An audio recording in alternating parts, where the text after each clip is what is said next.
please welcome Bertrand Piccard, Chairman and Pilot of Solar Impulse, and Mashable Science Editor, Andrew Freedman. Hello.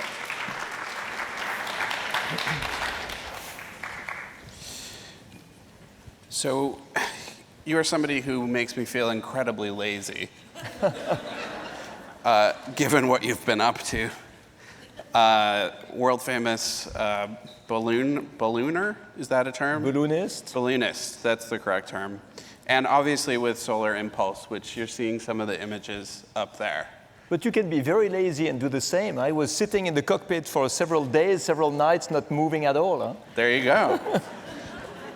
So you successfully flew a totally solar-powered aircraft around the world, proving that this technology, to some degree, is viable in aviation. We're looking at a growth trajectory in aviation emissions that is accelerating as flights proliferate around the world.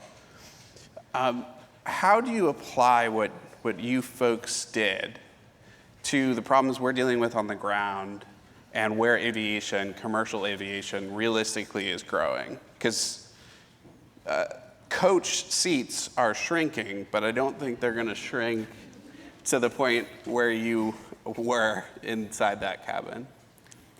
No, but I think we should take it from the beginning. We can speak about aviation, pollution, emissions, but it's not very sexy for the people if we just speak like this. So I believe that for a very long time, the protection of the environment has been very expensive and very boring. It was about asking people to make sacrifice, to travel less, to have less comfort, less growth, less consumption. And people don't want less, they want better and more. So I think we have to take the climate change issue on another level. We have to allow people to have the life they want, but give them the means to do it with less emissions, less pollution, with less impact on the environment. And for a long time, it was not possible. It was not possible because the clean technologies and the renewable energies were too expensive, which is not the case since a couple of years. And all the project of Solar Impulse, I initiated it to show what we can do now with these technologies, that we have solutions. Because you know, when you speak of climate change, and you say that temperature increase, more storms, higher sea level, millions of refugees, you just frighten people who run away and they don't know what to do because the problem is too big. Mm-hmm. So we have really to stop about speaking of the problem, and we have to speak about the solutions and attract people and say, look, we have clean tech solutions. They can do the impossible. They can have an airplane flying day and night without fuel. Let's try to do that on the ground. Everybody can do it. And then you have millions of people who suddenly say, wow, we can do something. We can be part of it. And I think this brings back a lot of hope. Yeah. I would definitely agree. And I think that something you said to me before this was everything that you used on this aircraft essentially is applicable and available for use on the ground now. Absolutely. You know, yeah. when we speak about that, most of the items we use in our world, beside our computer and our smartphone, are very, very old technology. Combustion engines, light bulbs, badly insulated houses, very inefficient ways to distribute energy, heating and cooling systems. It's all 100 years old. And imagine the business you do in the world if you replace these inefficient items with new modern clean technologies. And you have electric mobility, and you have well-insulated houses, and you have smart grids, and you have clever heat pumps and things like that. You create millions of jobs, you boost economical growth, mm-hmm. and at the same time, you protect the environment. And this is a message that a lot of people have not yet understood. You don't need to be ecological as soon as you start to be logical. Remember that. Yep. And this is why today, this transformation of technology to be more clean and more efficient can be adopted as well by the left wing than by the right wing. You don't need to divide Republicans and Democrats for this type of technologies. You can reunite them. So even for the deniers of climate change, you have solutions that are interesting just for the economy and for the industry. So you need to make win-win situations, because for a long time it was just divided. It was a gap between the deniers and not, and people were fighting instead of finding win-win solutions. So this is really the type of things we wanted to show with our airplane. And I think, too, one thing you said to me as well about where aviation is going. It's not necessarily going toward the solar technologies that you and your team use. It's increasingly going to electric-powered technologies. And you said you think that there'll be an all-electric powered aircraft flying in about a decade or less. Yes, we have to, and it will happen. Because a solar airplane, it's only an electric airplane that produces its own electricity with the sun. So of course it's difficult to use. We had wings that were 240 feet in wingspan, very, very light. So it's bigger than a jumbo jet, but it's lighter than a car. And it transports only one person. So the goal was to make this first solar flight around the world. So it's not really practical. It's like a prototype. Now, you can have electric airplanes that are plugged on the grid to charge the batteries instead of using solar panels. And they can fly for short haul, medium haul. I bet that in 10 years' time, you'll do that with 50 passengers. And it's silent and zero pollution, which means that you can land in urban airports in the night, disturbing nobody, and increasing the traffic for airplanes, but in a clean way. So you see that here again, if you are cleaner, it's more profitable. And for aviation, it's important. But nevertheless, don't forget one thing with aviation. It's only 5% of the CO2 emissions of the world. So before we solve this 5%, let's solve the 95% which are on the ground, mainly caused by badly insulated houses and combustion engines. Yeah, I think the problem with aviation is where it's going. People worried about it comprising a much bigger share in the future.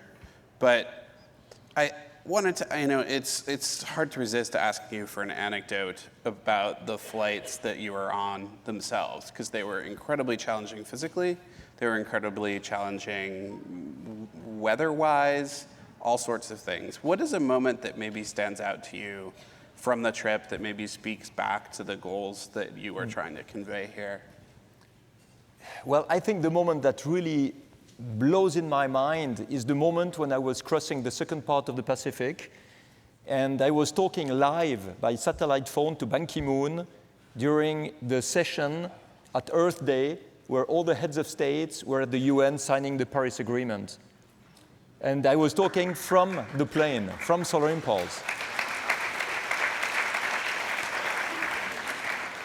And that was such a powerful message, because I was telling them, look, you're thinking about solutions, or let's say you are talking about goals, but talk about solutions because the solutions exist. And I remember it was a very strong moment. Now there were less serious moments also, if you want to know. The last flight was very turbulent. And I have to say I was using the toilets when I got the biggest turbulence. And I had the parachute off, the pants down, and it was turbulent like hell. The mission control center saw all the telemetry, and they said, are you handling the plane? It's okay. I said, don't worry, I cannot jump. I don't have the parachute on. I don't have my trousers, so I have to behave. No, when you live in a plane like that, you have to do everything. You go to the toilet, you sleep, you eat, you change your clothing. We spend days and nights in that plane. This is what was very special, because solar airplanes we had already in the past, but being able to fly day and night with no fuel and showing that we could do better without fuel than with fuel, that was really the goal. And it worked. It worked. Yeah. I will say from a reporting standpoint, it was an annoying flight to cover coming into JFK, because you guys did that at like between 2 and 4 in the morning. So we were debating where to send people and what to do. Well, the city that never sleeps. Exactly. They should be awake to see our plane, no? Exactly. Our plane never sleeps either. We're out of time. I just wanted to give you a chance if you had any other closing thought to offer on, as we start UN week and lead towards possible, additional signings of the Paris Agreement this week on the 21st, what your thoughts might be? Well, I think that the Paris Agreement has been a big success because people have focused really on a common adventure. They have understood that the 21st century is about solving the problems that humankind is causing, which is a big paradox, by the way, because everything is about solving problems that we cause ourselves. So this has to be thought about. But nevertheless, the Paris Agreement has gone a very long way. A lot of countries have ratified it, but some people can unratify it afterward. So this is something we have to think about. It's the governance of this planet. When we are together like here, we all have the same goals. We want a better world. We want access to education, to health, to clean air. But you have a lot of people in this world who don't care about it. So when we are together, we think everything is easy.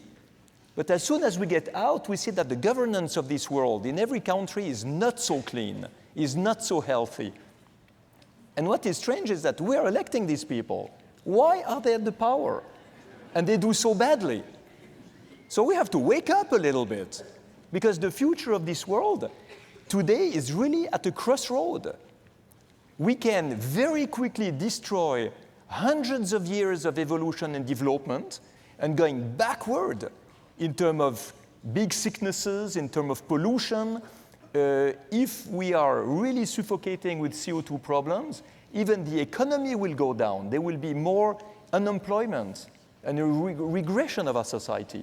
If we want to have access to health, to water, to education, we need clean energies. We need clean technologies. Even water is a question of energy. If you can desalinize water and purify water with solar power, water is not an issue anymore. You can have water everywhere.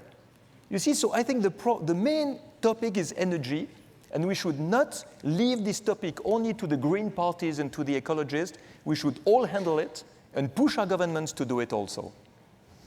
Thank you very much. Thanks. Bye-bye.